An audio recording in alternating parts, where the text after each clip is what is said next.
I hate Anthony. I told you I was going to do it. See, I could say things on this record right now. And baby, it's going to come back right to you. Oh, and Mhm. it'll come thrice fold back to you. Quattro. Don't play with me. Don't. Baby, hey, I'm okay digging in the dirt and digging a grave because I'll dig one for me and I'll dig one for you. Honey, That's you ain't crazy. gotta dig me a grave, baby. That's where I sleep at night. So I'm good. We Okay. need to rewind. Hi everyone. Welcome to Relative Pitch. We are joyous today. We are happy. We're celebrating. Joyous is crazy. What'd you say? It's a joyous is Joyous is crazy. crazy. Mm-mm. No, it is midway. We're like kind of, I guess, a little over midway in October right now. It's a long month. It's a long month, but we're here. We're here. Been a lot of new. I mean, there's always a lot of news happening these days, but something that was happening in the music world that happened was the announcing of the passing of neo soul pioneer D'Angelo. If you don't know who D'Angelo is, you might have heard some music. Go listen to it. I think sometimes when celebrities and like artists pass, there's a lot of conversations of like, who is this person? I didn't know they were this significant to like, garner this much support and everything. It don't feel bad about it if you don't know who they were. Just go check it out. Use the time then in that moment to go educate yourselves. Maybe go see what modern artists you do listen to, who they like maybe were inspired by or helped to inspire.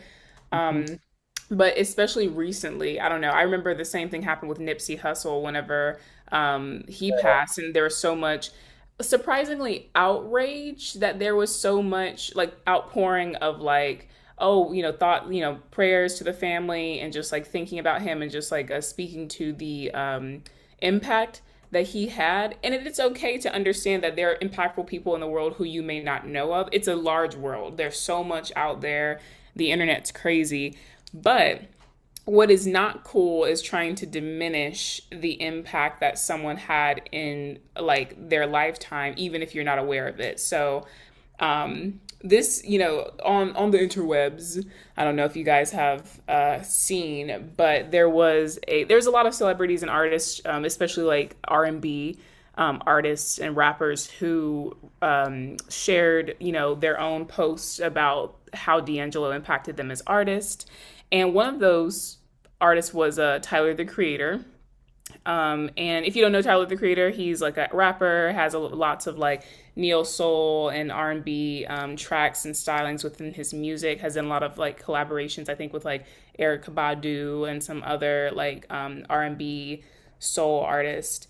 And if you don't know Tyler the Creator and specifically his audience, then you may be confused as to where this story is going to go. But Tyler the Creator has a very large following, like a very large white, especially white male, like following with his music, even though he himself is a black artist. Um, and let's unpack this, right? What? Ain't he gay? There's been. He is open, fluid. Yeah, I think Was he's come gay. out as queer, but there's been a Mhm, lot of like back and forth and all this other stuff. But in general, I think he's comfortable with saying that he is queer. mhm. Um, That's so lame. Just be gay. right. Okay. Okay. Well, wait a minute. Shout out to all. First of all, shout out to the queer community. Calm down. Thank you so much for your representation. That was not at y'all. That was just at this man. Uh, Everyone comes to their own, right. But Long journey. let's talk about it because you have like some artists who like really are wanting to identify with their own community, therefore their audiences heavily reflect the community in which they represent and identify as. And then you have other artists who may be doing art that is of their culture, but their audiences don't necessarily reflect that. How does that happen? What is the what is the difference between a black artist who does not have a predominantly black audience versus a black artist who does have a predominant, like what goes into audience makeup?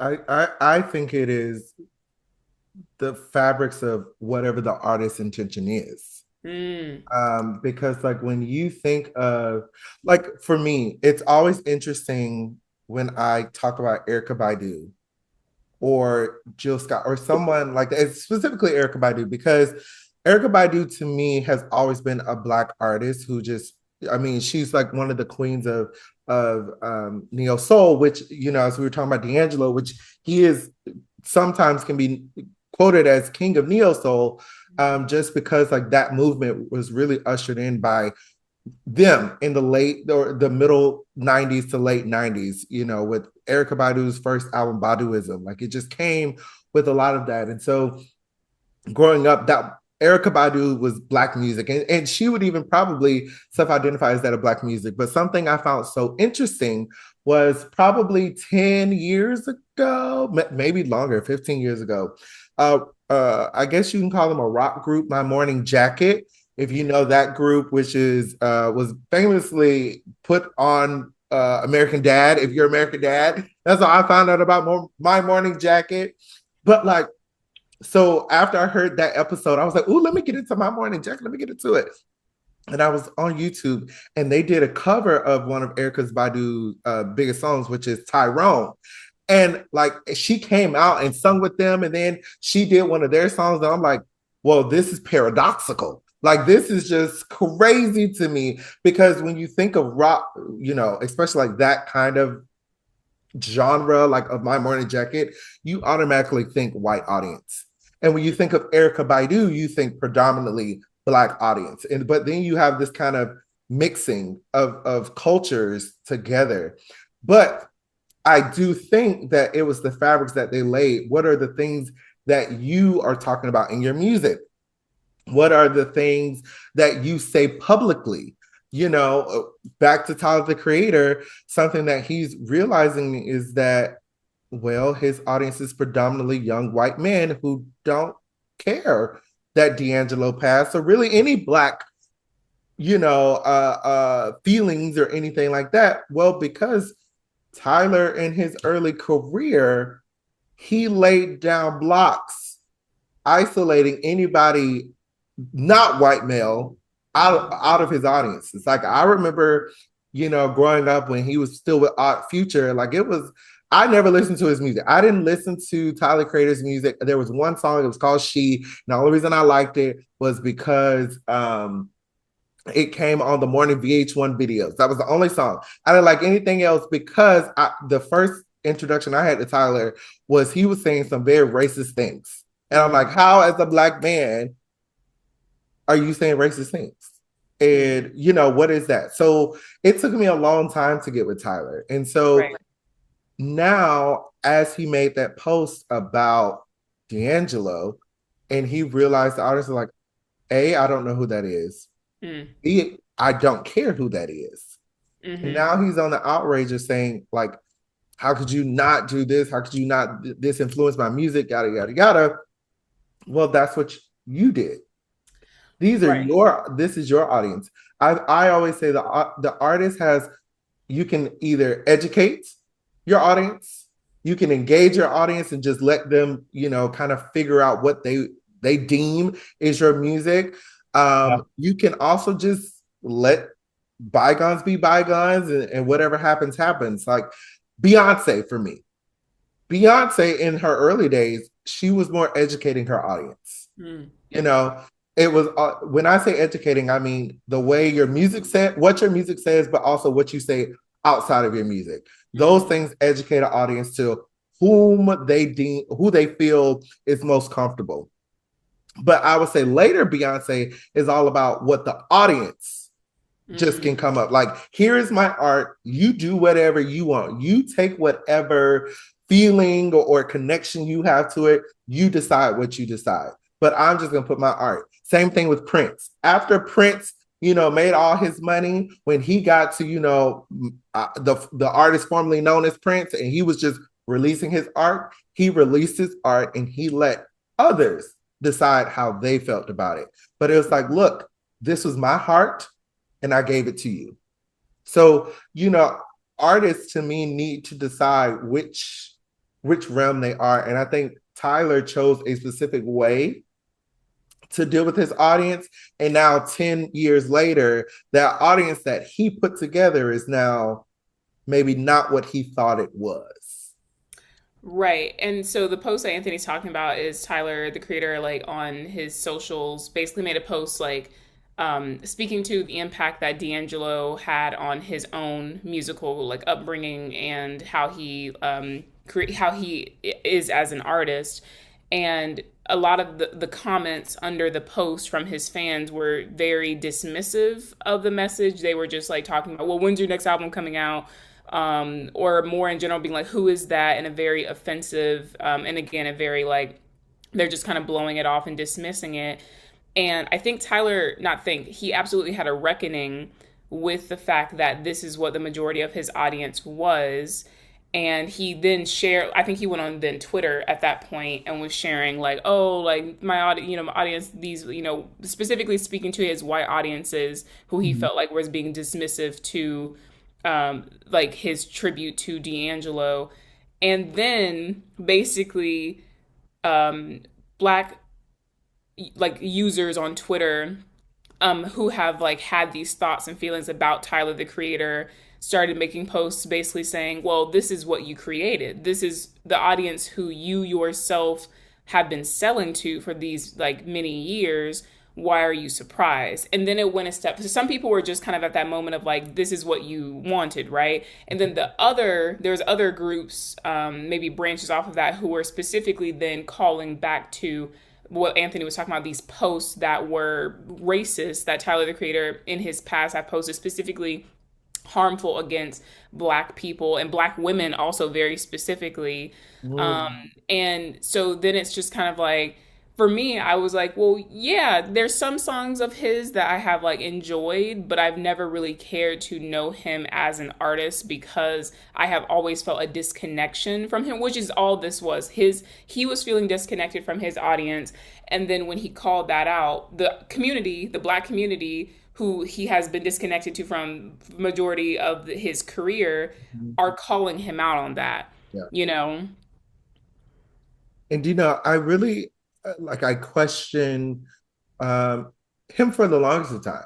Mind you, I'm saying all these criticisms to say that I really enjoy Tyler the Creator's music. I think he is now he reminds me of young Kanye in a way, because like now I hope he doesn't end the way Kanye has. However, like when you listen to his music, I'm like, oh my gosh, like that's actually really good. Like he's using some really great techniques in his music that I'm like, ooh, the way he's stacking, the way he's producing. I mean, his NPR Tiny Desk concert is one of my favorite Tiny Desk concerts ever. And it's truly live. And it sounds so beautiful and rich and just gorgeous. So if you haven't checked out that, please check out his Tiny Desk concert. But I really try to be careful because I'm like, okay, he has grown and luckily he is not that anymore. But sometimes you have to be ready, especially when you're somebody in the public eye. You got to be ready for whatever you laid down. You got to be, oof. If something come back to you, you just got to be ready. Okay.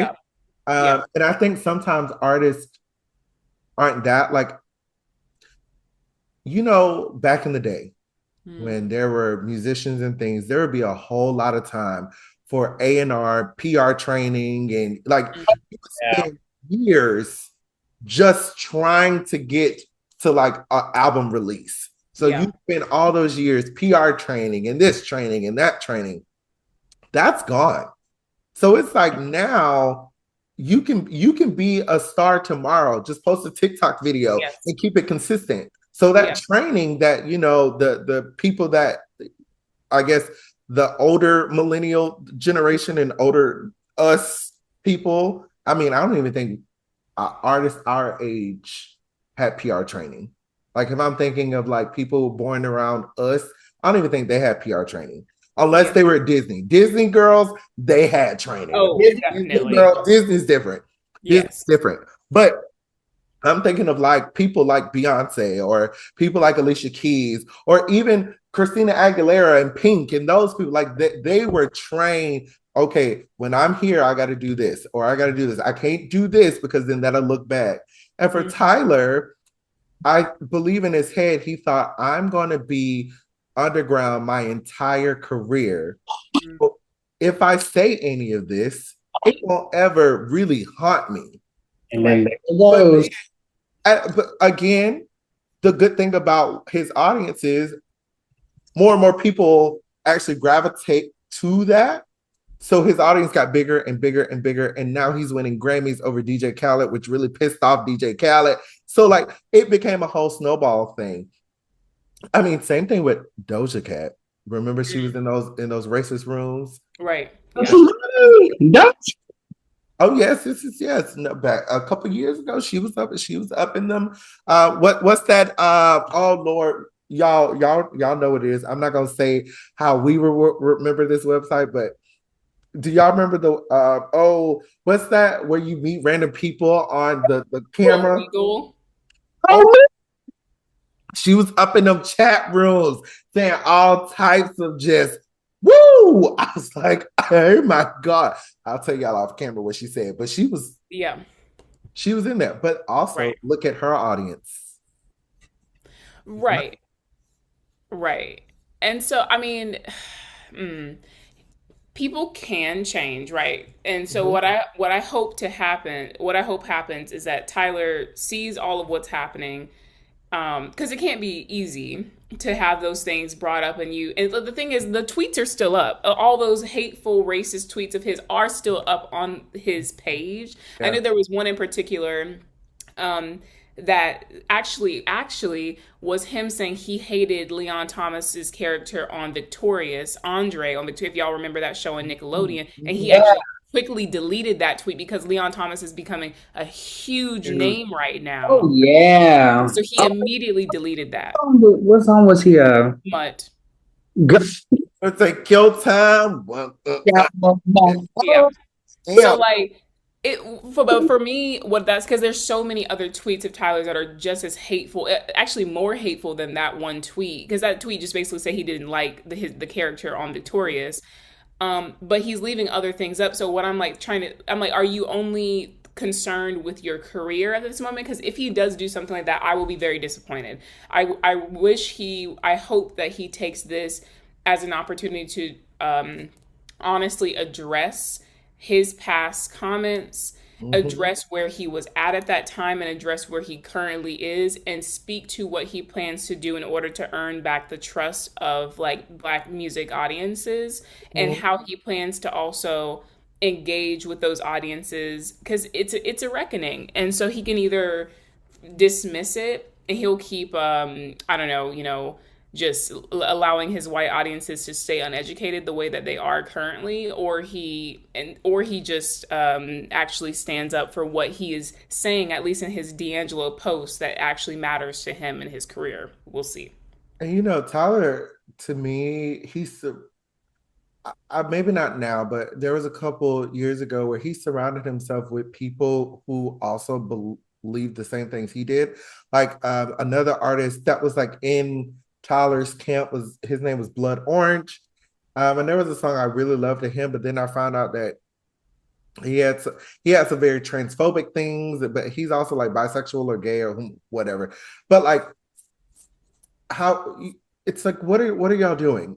Like how could you go against something that you are? It's almost like self-hate if we want to go Yes. down that realm of things. Yes. Um, but again, you got to check if you're going to be an artist. Something about an artist is people are looking up to you regardless. And I know uh, that begs a bigger question about should artists be held to not necessarily a role model, but like something to hold on to in society. Hmm.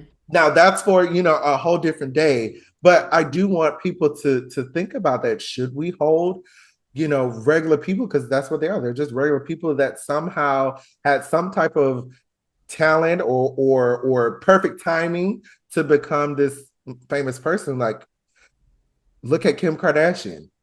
Some people look up to her. That's true. Some people don't. True.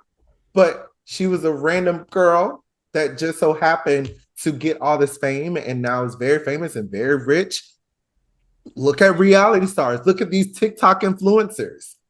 Like, I try to tell my students now, like, I know you are really liking these TikTok influencers, but don't let them influence you. That should be your role model, because you really don't know who they are. Most people do things for a check. Okay. Yeah. No, I think though what we gotta, if we're gonna talk about this and branch off into this next area, then we gotta talk about platforms and the power of platforms. Because while yes, like individual people like are still human, Kim Kardashian is human, Tyler the Creator is a human, that is true. But the platform in which, like, the amount of people who are watching them and the amount of people who are being influenced by these influencers, whether or not they see themselves as an influencer, there's a responsibility when you gain that amount of followers and that amount of following. I mean, it can be said for anybody. Teachers have a responsibility of like showing up and being, setting an example to their students. Student leadership, the first thing you hear about student leadership is like, you have to be the example. You have to show other students what they want to see. And then when you get to this like large, like Beyonce level status or like any celebrity status, you have to recognize that while you are human, yes, the way that the world and society works is that the more exposure you have, the more influence you are going to have and you have a responsibility to think about how you use that. And similar for artists, it can be said about institutions, which we have talked about this a lot, especially during the pandemic and with all the DEI initiatives.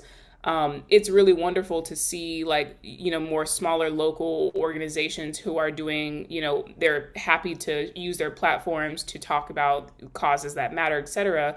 But we also know how significant it is when a large tier 1 multi-million-dollar institution, when they program a new work by a composer of color, when they program a work by a woman, when they hire a woman as their music director, right? We talked a lot about what's happening here in Seattle with the symphony.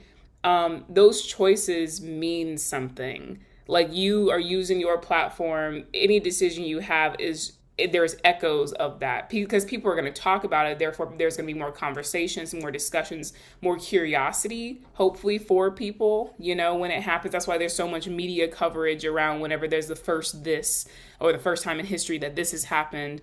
So there is a responsibility because your audiences will stay as ignorant as you let them.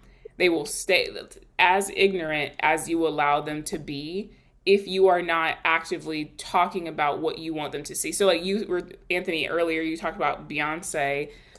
She used to be way more open with talking directly to her fans back in the day, whereas her new music, while the projects themselves are speaking to new or more nuanced topics like Renaissance with ballroom culture, queer culture specifically, and then Cowboy Carter with roots of Black country, folk music. She herself is not directly, because she's just so big, right? She has a team who manages all her socials. She has a team who puts all these notes out for her.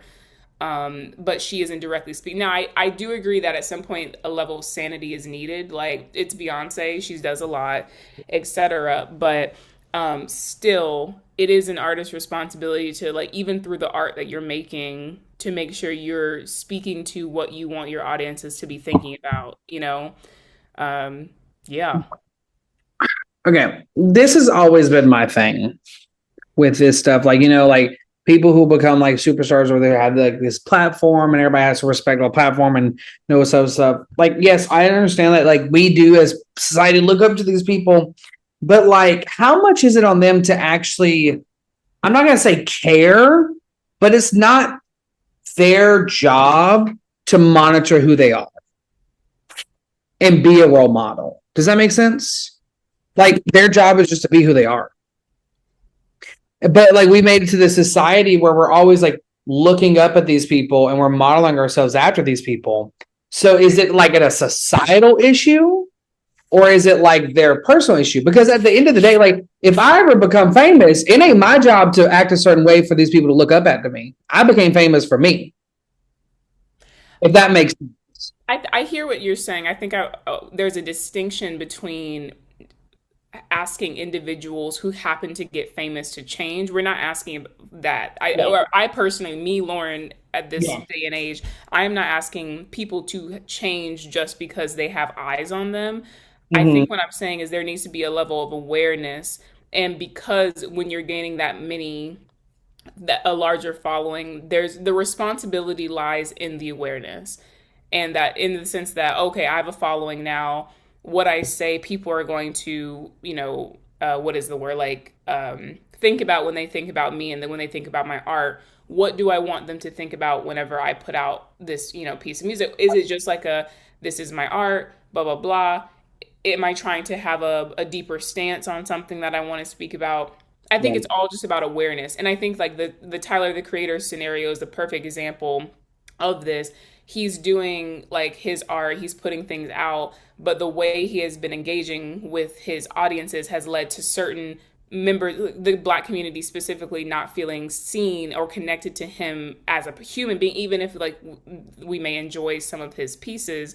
But now he is having this reckoning with the fact that he feels disconnected, and that is his own fault. That is something that he could have had a bigger hand in if he was more intentional with how he used his platform. Yeah.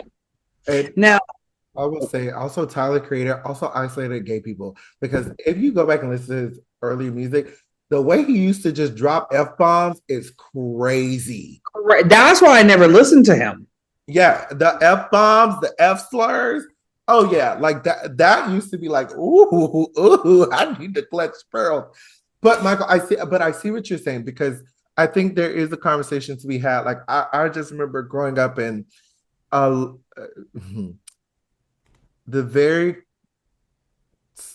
Christian women of the late 80s, early 90s, and even in 2000s, there was a whole movement to make sure all rap music is banned because they felt that it was influencing their children to become all types of stuff.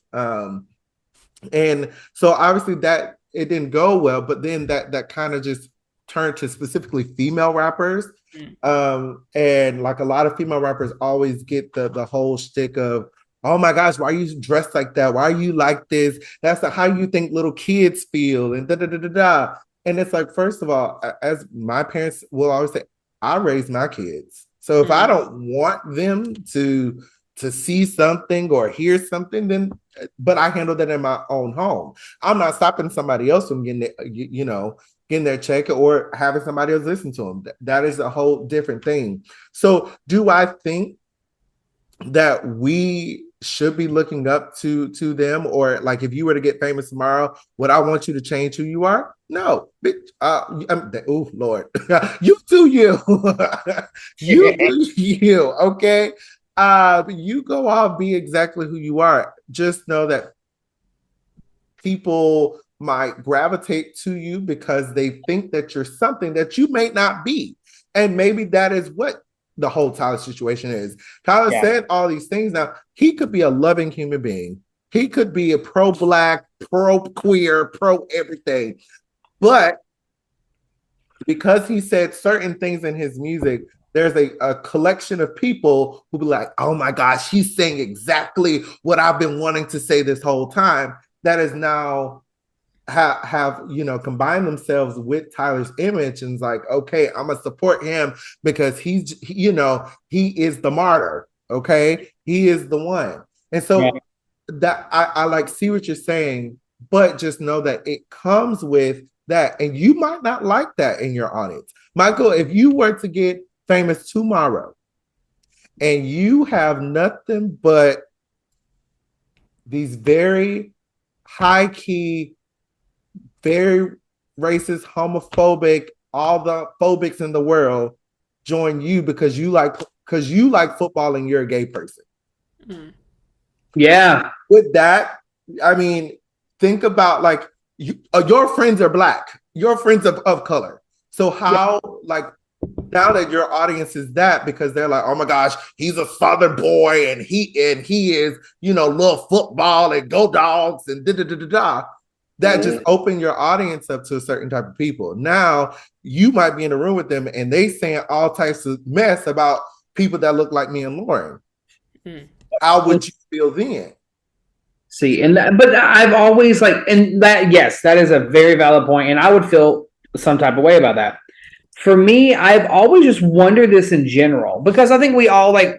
I view this in the same way we view like our teachers and our mentors. Some of us put them on pedestals and they see no wrong and they see no evil, but we've done it so much with pop culture that we're like we expect everybody who becomes famous to hold themselves to a certain standard, or we talk about them on social media. And like the way why I'm saying and mention this is because it's been bad for some people. Like Yes. Yeah. people like Justin Bieber had to live his entire life in the public eye, Absolutely, yeah. was able to grow up and make mistakes like a simple person. And now, I mean, I'm seeing it with like college kids, like, or like not seeing it now, but like college athletes do this a lot. I mean, some like, and then, so like, I mean, it's a thing I've always thought about. And then we were talking about like, Tyler, and I'm like, well, girl, if you want to act a certain way, you act a certain way. But here's the thing: you can't go back on it. You can't be like, well, I feel some type of way about my fans. Well, girl, it's your fans. Right. You weren't feeling some type of way when you were saying all this good. Right. And because you isolated certain part of many people, black people, gay people. I mean, he was going for it all. He was collecting all the quote unquote MAGA infinity stones. Spell it out. What did I just spell? Say it again.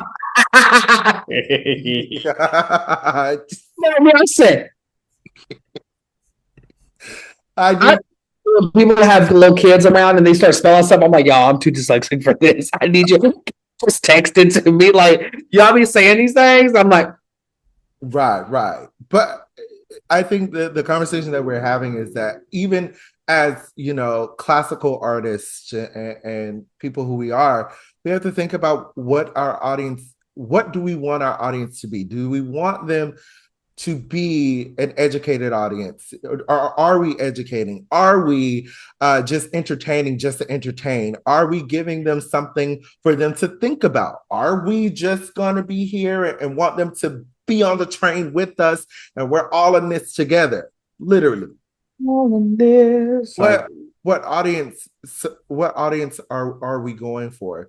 And so for all the artists out here that are listening, whether you are a trumpet player, clarinet player, whether you're a conductor, whether you are an organization, think about what are you doing for your audience. I know for me right now I have dual roles. I'm both a middle school director and I'm an associate conductor of a pride band.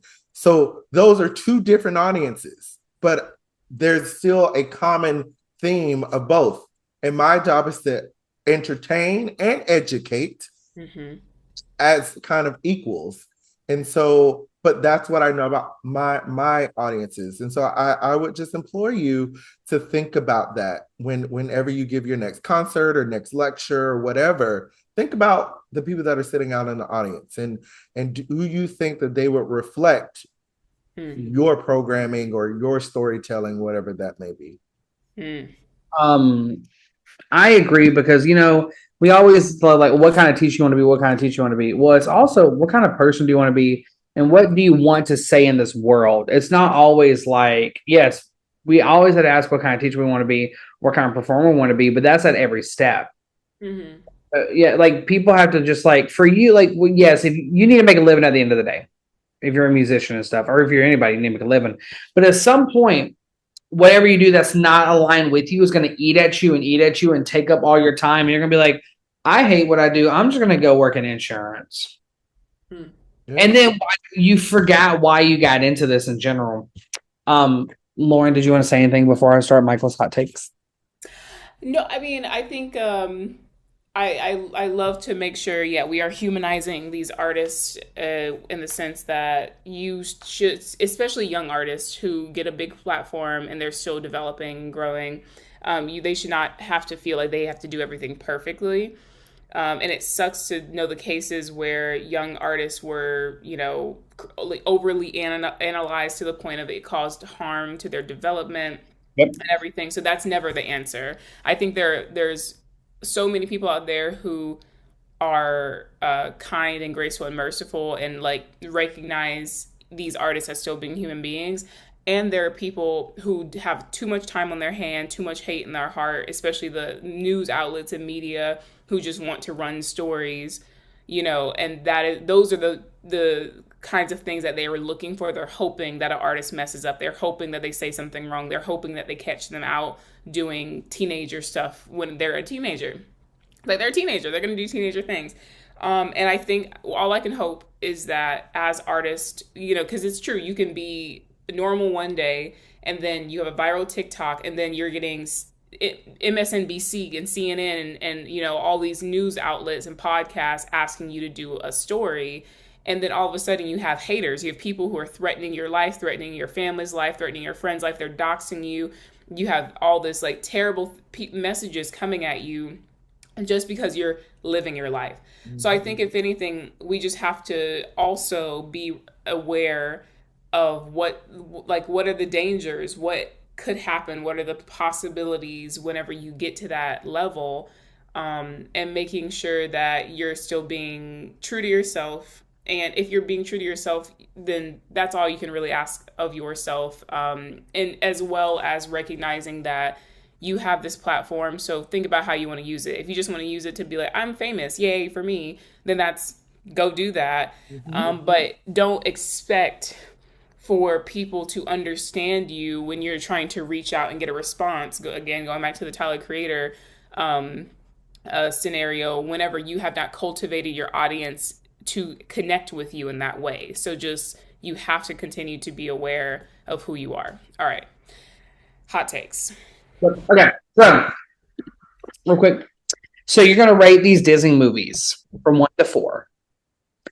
Which is Return to Halloween Town. That's the isn't that that's the university one. Don't Look Under the Bed and Haunted House. I think for me, it's going to be Haunted House, Mm-hmm. Witches, Mm-hmm. Return to Halloween Town, and then Don't Look Under the Bed. Because that's a boogeyman one, right? Yeah. Yeah. That When was you had all the teeth. Yeah. Mine would be Twitches, Okay. Haunted Mansion, Return to Halloween Town, then Don't Look Under the Bed. Now, I will say I just rewatched all of the Halloween Towns. They are way worse than I thought they were. They're terrible. They're not terrible. Oh God, it was so hard to watch. Michael, it took you a whole week to get through all of them. Things happen. Okay. Okay, mine would go Don't Look Under the Bed, Return to Halloween Town, Twitches, Haunted House. Because I really did like Don't Look Under the Bed. Marvel superheroes, rank them 1 to 5. Iron Man, Doctor Strange, Hulk, Spider-Man, Wanda. I'll go first. Iron Man, Doctor Strange, Spider-Man, Wanda, Hulk. My turn? Yes. Wanda, Doctor Strange, Spider-Man, Hulk. I hate Iron Man. I know you do, because you ain't no mom. I hate that man. Lauren? Wanda, for sure. Spider-Man, because I like my superheroes a little quirky. Iron Man, because iconic. Hulk, because it's the Hulk, also iconic. And then Doctor Strange, not because I don't like him, but just because I don't have a connection with him really that much. I love the mystical side. I love him, And then the last thing, what is your hot take for this week?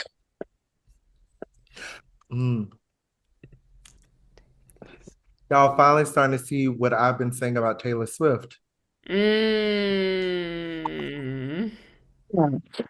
Lauren? what is a good hot take? I don't know.